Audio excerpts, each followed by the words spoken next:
सूरज की पहली किरण जैसे ही गांव की कच्ची गलियों पर पड़ी, पूरा वातावरण सुनहरी रोशनी से भर उठा। चारों ओर खेतों में लहलहाती फसलें, पेड़ों पर चहचहाते पंछी और हल्की हल्की ठंडी हवा का स्पर्श, मानो प्रकृति स्वयं मुस्कुरा रही हो।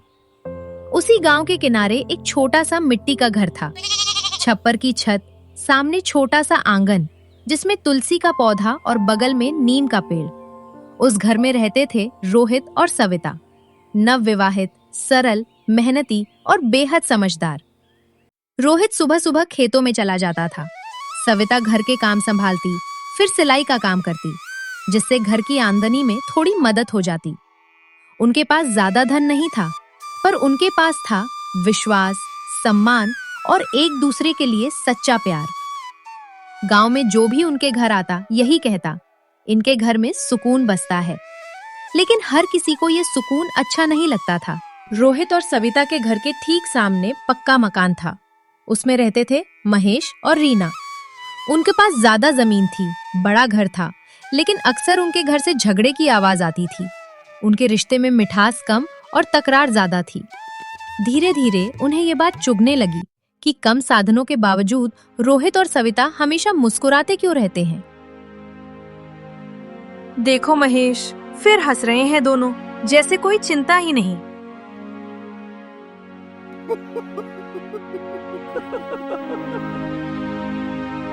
लोग भी बस इन्हीं की तारीफ करते रहते हैं। कोई ये नहीं देखता कि असली इज्जत किसके पास है। मुझे तो इनकी खुशी खटकने लगी है। अगर इनके बीच थोड़ा झगड़ा हो जाए तो मजा आ जाए। अब मैं भी तो यही चाहती हूँ। उनका रोज रोज झगड़ा FIR तो मजा आ जाएगा। दोनों की आंखों में जलन साफ दिख रही थी।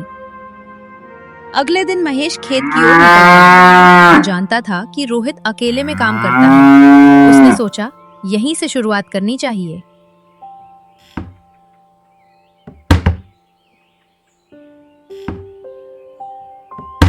रोहित भाई, बहुत मेहनत करते हो, दिन रात एक करते हो, पर एक बात कहूं? कहिए महेश जी, क्या कहना चाहते हैं आप? कल सविता कह रही थी कि आपकी कमाई से घर ठीक से नहीं चलता। रोहित का चेहरा एक पल को गंभीर हो गया। वो ये बात सुनकर आश्चर्यचकित रह गया। नहीं नहीं, मुझे विश्वास नहीं। वो ऐसा नहीं कह सकती।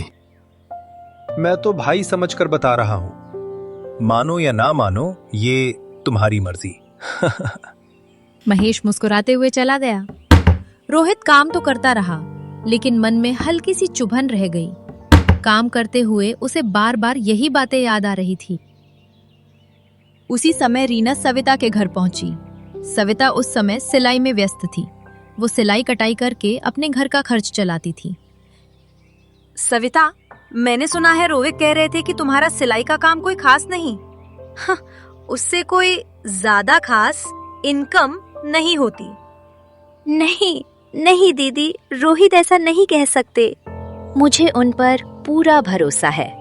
मैं तो तुम्हारी भलाई के लिए बता रही हूँ। ना मनो तो तुम्हारी मर्जी। यह कहकर सविता वहां से चली जाती है। करीना को सविता की बातें सुनकर मन में अचरे होने लगता है। वह मनी मन बहुत उदास हो जाती है। दिन ढलते ही शाम को सब जानवर अपने अपने घर घर की ओर जाने लगे। उसी समय रोहित घर लौटा तो घर में सन्नाटा था।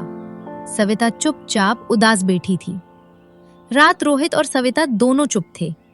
पहली बार उनके घर में सन्नाटा था। उस रात पहली बार उनके घर में चुप्पी थी। खाना तो बना, पर बातचीत नहीं हुई। अगले दिन सुबह सुबह बच्चे स्कूल जाने लगे।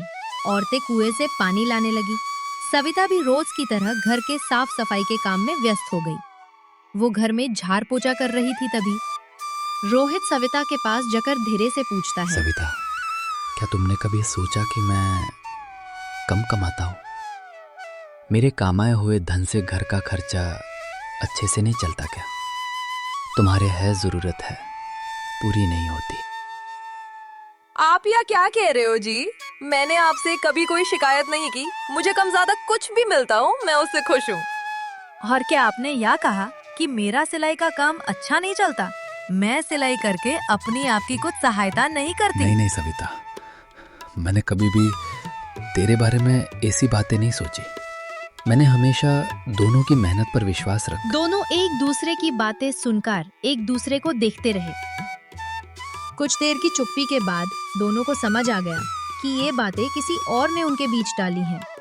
रोहित ने गहरी सांस ली। हमने कभी एक दूसरे पर शक नहीं किया, आज क्यों करें? सही कहा आपने। कोई कितना भी चाहिए, हमें कोई अलग नहीं कर सकता। हम किसी की बातों में आकर अपने रिश्ते में जहर नहीं घुलने देंगे। एक दूसरे की बातें सुनकर दोनों हंसने लग जाते हैं।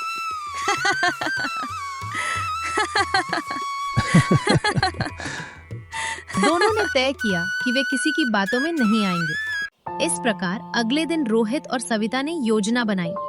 उन्होंने जानबूझकर गांव के चौपाल में एक नाटक किया। सविता, मैं तुमसे बहुत नाराज हूँ। और मैं भी आपसे। और इस प्रकार दोनों एक दूसरे से थोड़ी देर के लिए झगड़ा करते रहे। रीना और महेश दूर खड़े मुस्कुरा रहे थे। उन्हें मन ही मन उन दोनों को लड़ते देख बहुत खुशी हो रही थी। लेकिन अचानक रोहित ने सबके सामने सच्चाई कह दी। रोहित ने झगंगे का नाटक करके गांव वालों को जो कहना था वो कह दिया। हमारे बीच किसी ने झूठ फैलाया है। कोई हमारे रिश्ते में जहर घोलने चाहता है। किसी से हमारी खुशी देखी नहीं जा रही। जो खुद खुश नहीं रहते वही दूसरों की खुशी से जलते हैं।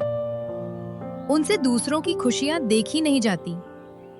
ऐसे लोग उनके जीवन में जहर घोलना चाहते हैं। गांव वाले समझ गए कि बात किसकी हो रही है। वह समझ गए थे कि यह सब नाटक चल रहा है। वह लोग एक दूसरे की तरफ देखने लगे। यह सब सुनकर गांव के बुजुर्ग रामदयाल जी आगे आए।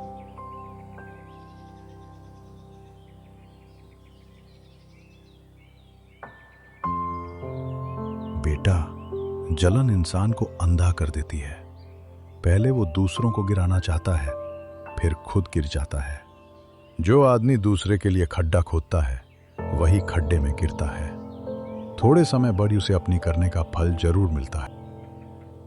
यह सब बातें सुनकर रीना और महेश शर्म से सिर झुका चुके थे। उन दोनों को अपनी गलती का एहसास हो चुका था। उन्होंने रोहित और सविता से माफी मांगने की सोची। रोहित और सविता, हमें माफ कर दो। इसमें सारी गलती हमारी है। हमें अपनी गलती का एहसास हो चुका है। हमसे आप दोनों की खुशियां देखी नहीं गई और हम आपसे ईर्ष्या करने लगे। प्लीज हमें माफ कर दो। हम आपकी खुशी से जल गए थे। यह सब हमारा ही किया धरा है। अब हमें हमारी गलती का एहसास हो चुका है। अब हम दोनों किसी की खुशियां देकर उनसे ईर्ष्या नहीं, बल्कि उनकी खुशियों में शामिल होंगे। गलती स्वीकार करना सबसे बड़ी हिम्मत है। मेरे दोस्त, गलती सबसे होती है, पर जिसने अपनी गलती से सबक ले लिया वही सबसे बड़ा महान आदमी होता है। किसी के समझाने और सिखाने से नहीं, जो अपनी गलती से जिसने स्वयं सीख लिया वही सबसे बड़ा शहंशाह होता है। अब हम सब मिलकर खुशी बांटेंगे और हर खुशी में एक दूसरे के साथ रहेंगे। और चारों एक साथ हंसने लग जाते हैं।